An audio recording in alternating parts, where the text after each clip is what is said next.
બાલાજી મંદિરની પ્રસાદીમાં અમૂલનું ઘી હોવાની અફવાઓ સામે આવે છે। સોશિયલ મીડિયા પર પોસ્ટ થતા અમૂલ દ્વારા એફઆઈઆર નોંધાવવામાં આવી છે। અમદાવાદ સાયબર ક્રાઇમમાં આ એફઆઈઆર કરવામાં આવી છે। અમૂલની પ્રતિષ્ઠાને હાનિ પહોંચાડતા આ ફરિયાદ નોંધાવાઈ છે। તિરુપતિ મંદિરમાં અમૂલના ઘીની સપ્લાય નથી થતી।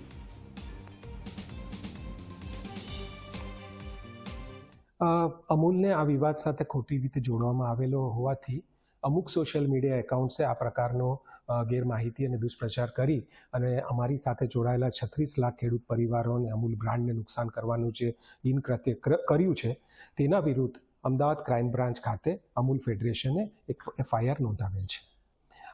અમૂલ પર કરોડો ભારતીયોનો વિશ્વાસ છે અને તે વિશ્વાસ અતૂટ રહે એ દિશામાં અમૂલ હંમેશા નિરંતર પ્રયાસ કરે છે। અમારા દરેક પ્રોડક્ટ્સ ઉચ્ચ ગુણવત્તાની કક્ષાના હોય છે અને દરેક માનકને એ પાર કરતા હોય છે।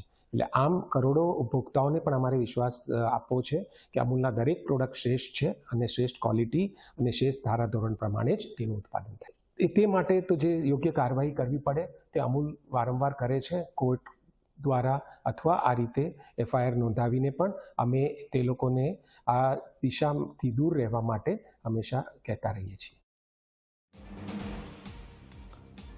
તો આપ જુઓ, અમૂલની પ્રતિષ્ઠાને હાનિ પહોંચાડતા આ ફરિયાદ થઈ છે। તિરુપતિ મંદિરમાં અમૂલના ઘીની કોઈ સપ્લાય થતી નથી અને આ અંગેની સ્પષ્ટતા પણ આપી છે। તિરુપતિ બાલાજી મંદિરની પ્રસાદીમાં અમૂલનું ઘી હોવાની અફવાઓ જે ફેલાય છે તેને લઈને અમૂલની પ્રતિષ્ઠા છે તેને હાનિ પહોંચી રહી છે અને આ અંગે સ્પષ્ટતા કરી છે। સોશિયલ મીડિયા પર પોસ્ટ થતાં અમૂલ દ્વારા આ એફઆઈઆર નોંધવામાં આવી છે।